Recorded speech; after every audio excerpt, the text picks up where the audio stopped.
Hi, I'm Martin Mulcair, and today I have the pleasure of chatting with James McAtamney. Welcome, James.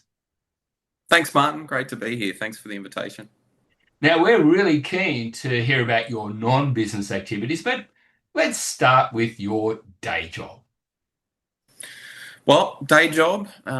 I run my own business, McAtamney and Advisors, which I started just over 2 years ago. So we're a commercial advisory business. Mhm. We structure our work across three areas. One is advisory work, so working with government, private sector, industry, not-for-profits, all shapes and sizes, right across different industries, on things like strategy, policy, economic, financial work, operational matters, and so on.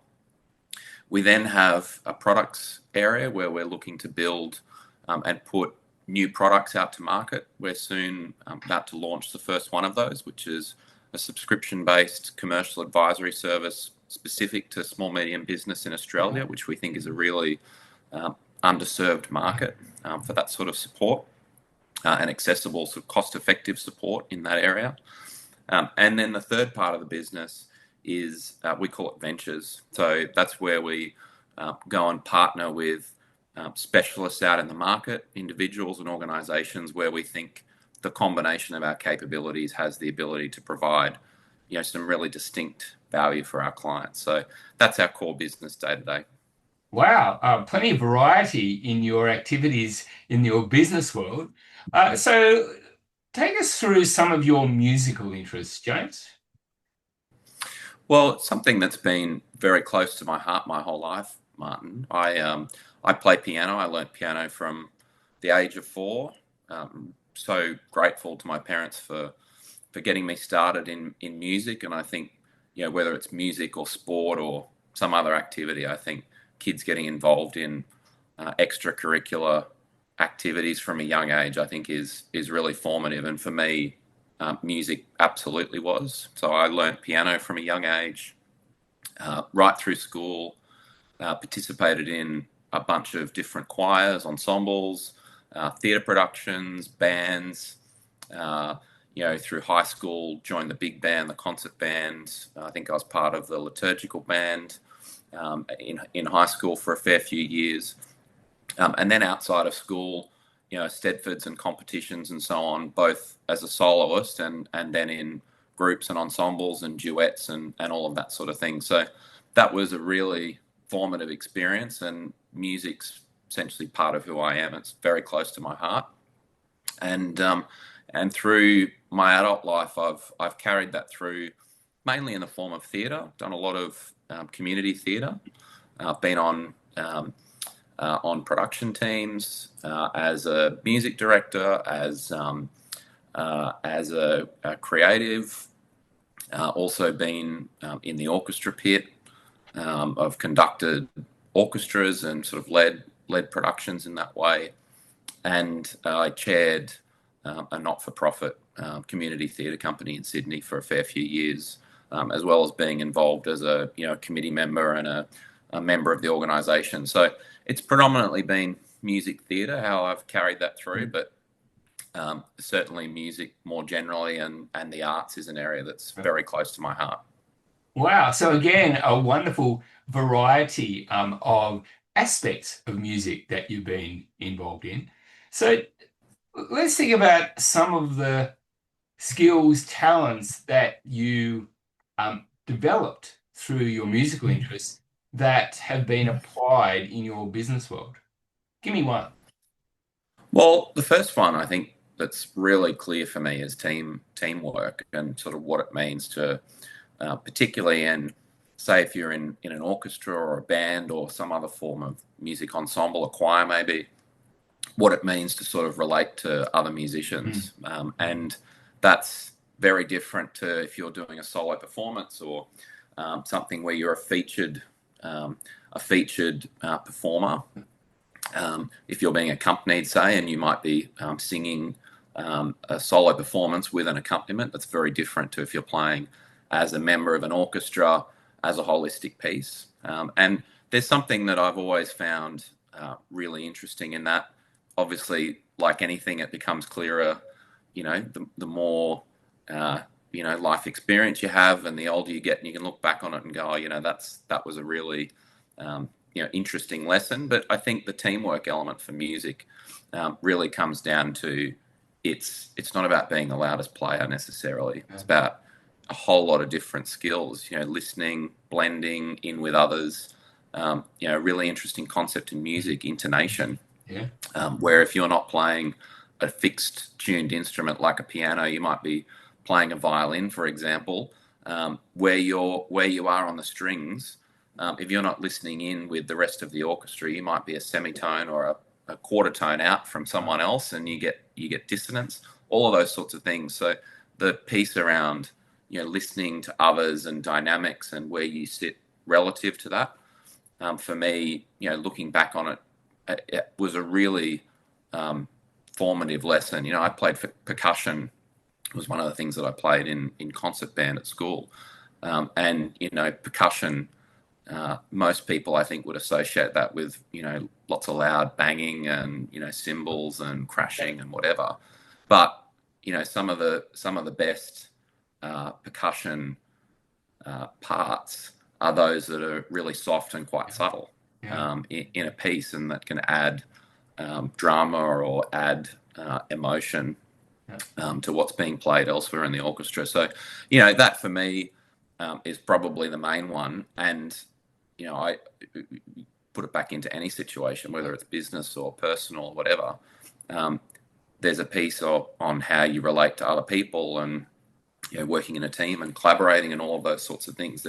There's certainly some lessons and reflections there that you can sort of draw back upon and go, if I approach this in a different way, or take a bit of a different approach with someone or a team, might get a different result. Yeah. So teamwork is often quoted as one of those values, one of those must-haves in business. So the specific, maybe an example of what you learned playing, team in your music world and how that worked in a business environment. Well, if you take the example of multiple different types of instruments playing together, it's about balance, and sometimes some instruments need to sit back and let the others shine. Yeah. You might be in a team environment where someone's got huge insights but very shy, or might not feel as confident in expressing those insights, or might feel that they need to hear a bit more from others before they're comfortable framing what they might want to say. Yeah. And you can have people in a team environment that want to talk more than others and want to have the last word and all of this sort of stuff. And particularly as you go from more of a junior staff member to managing people and then leading teams, there's something in the music piece for me about what you can do in terms of facilitating a dynamic in a team, in terms of inviting other people to make a contribution if they're quiet in a meeting or whatever the case may be. To me, it's that sort of thing. It's a dynamic sort of piece in terms of balancing that out across a group and a room. And in my experience, and again, this is a common thing I think most people reflect on, is that the leader in the room isn't always the one with all the answers, and no one person typically has them. So if you've got an imbalanced set of contributions in a team or a room, then are you getting to the best result? Or maybe, but has that been fully tested out, and could someone have a better idea or something to nuance it with or something different to add? And you haven't explored it, then probably yes, and there's probably something more that could be done to try and get a better result. Okay. Yeah, it's a fascinating dimension of teamwork, the communication, expression aspect. What else have you learned, skills developed in musical world you've applied successfully in business?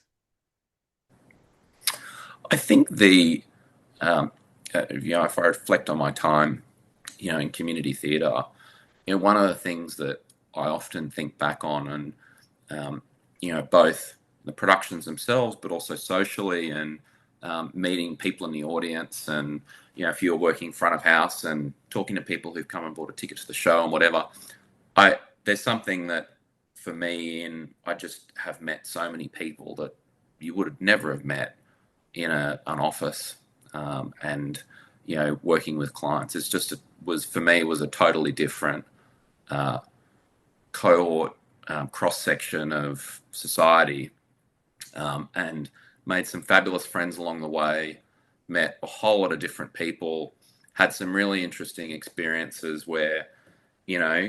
Um, as a creative team member, for example, seeing someone come in an audition who might have been their first time, or they may have only just built up the courage to go and put themselves forward for that. Like there's some Mm. fabulous talent out there in the community, better than some of the professional productions in some Yeah. ways, because for the professionals it's a job. Yeah. They might be passionate about it, but it's a job, and when you're doing it 8 times a week, that can get a little dry. Mm. If you're someone who you've got some great talent, and you go and be part of a production, and you put your heart and soul into it for your week production run. I'm not saying that one's better than the other, but I'm just saying some of the talent that Yeah. comes through in the community is just palpable, and all your family and friends are there, and seeing people shine, and come in and do something where it might have been their first time, or they hadn't done it before, or might have felt shy or lacking in confidence about it, and seeing the joy that brought Mm. them was hugely rewarding.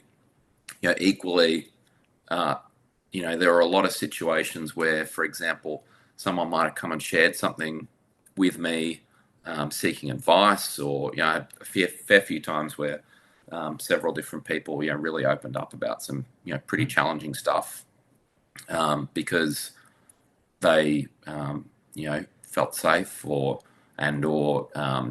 trusted, or wanted someone outside of their daily life who they could just Mm. talk to and share what was on their chest. You don't really get that every day in a No. corporate or an office environment. And I think that that sort of experience gives you some different perspectives that you Yeah. can, and also some tools and way of talking to people that you can bring back into your work. Yeah. And again, maybe be a little bit more authentic, get a different result. I think there's a lot of, to put it this way, sort of astroturfing in the business environment because of you know the structures and the situations, and that's a spectrum in and of itself. I'm not saying everything is to that extent, but there's some business context that you can get into that are very very controlled, Yeah. and very lacking in emotion, and lacking in uh, that sort of authenticity, Yeah. either by design or because everybody's got their guards up, Yeah. or it's high stakes, or whatever it might be. And sometimes, you know, having a different sort of conversation Yeah. with people or a team, or if someone's got something going on outside of work that Mhm. they might not be bringing it to work per se, but it affects their Yes, presenteeism, of and course. and how they might be engaging, like all of these sorts of things. Um, for me, having some of those different experiences from my outside of Yeah. work endeavors gave me some, really interesting perspectives to be able to then draw upon. Yeah. Not that you necessarily do that every day, but sometimes just having a different Yeah. conversation with someone completely Yeah. can change the dynamic. And I do believe that you really struggle to find that in a typical workplace, particularly the larger corporate type workplaces. I'm not saying that as a blanket statement, obviously. I'm saying in the main. So, lots of examples there of some of the joys and some of the challenges of this broad spectrum of humanity you've been dealing with. The word you threw out, which I'm really keen to explore a bit more, is this concept of authenticity. And in what ways do you think it is that this engaging with different people has helped is it confidence about being authentic for you in the business place, or is it dealing with authentic people that's helped your sense of authenticity in business? I think for me, and I think I mean, I used it before, so I'll mark myself for that as well when I say this comment, is I think it's an overused word in business. I think it's one of these words that people say to sort of, Yeah. and you feel better about, you know, oh, I've just said I'll be authentic, so that means I'm authentic. I think if I reflect back on, um, you know, my experiences, I, I, I think the concept of sort of having, uh, not having a preconceived idea of where the conversation needs to get to. Okay, you might be solving for an Mm. objective or doing something. Yeah. Of course, there's always that. But I think a lot of times, and this is also partly a function, I think, of how the workplace teaches you to, um, you know, manage situations and deal with people and whatever. I think a lot of the time you go into a conversation or a situation with and can have some pretty fixed notions of where it needs to get to Mm. either tick a box or smooth something over or whatever it might be. And, when someone's just come to you and asked for advice on, a really, really challenging life situation, or they just want to share what they're thinking, it's Yeah. like, well, we're not trying to tick a box here. Like, this is a real situation. And, sometimes it's actually just about listening. I think, if someone wants to go there with you, it's not necessarily about having an answer and saying, right, now you've got to go to X, Y, Z, and Yeah. then tick and it'll be fine. Like, I think that kind of being comfortable in sometimes being uncomfortable, Yeah. and, uh, not necessarily driving a conversation towards a fixed endpoint, Yeah. probably for me is one of the key parts Yeah. of where the authenticity piece Okay. comes in. And nobody's perfect at that. But No, like I said before, I think the more that you're in different situations and perhaps have to deal with, I mean, the great stuff is easy. I mean, when something's going really well or whatever, that's great for everybody. But it's usually the challenging situations mm. where you get the most out of it. I think as well, uh, the way people give feedback, for example, you know, Mm. you come across people outside of work who, a lot of people who just tell you what they think, in very direct terms. You don't get a lot of that in the Yeah. workplace. Yeah. There's a lot of sort of feedback sandwiches and, Mm. sugarcoating and Yeah. glossing over, and often either the person delivering that feedback or whatever, or the person receiving it completely misses the real point because they're too busy trying to make sure that it's all smooth and whatever. Um, you have a conversation with someone who's not in that structure, and they tell you point blank what they think. It's like, okay, I know where you stand on that issue.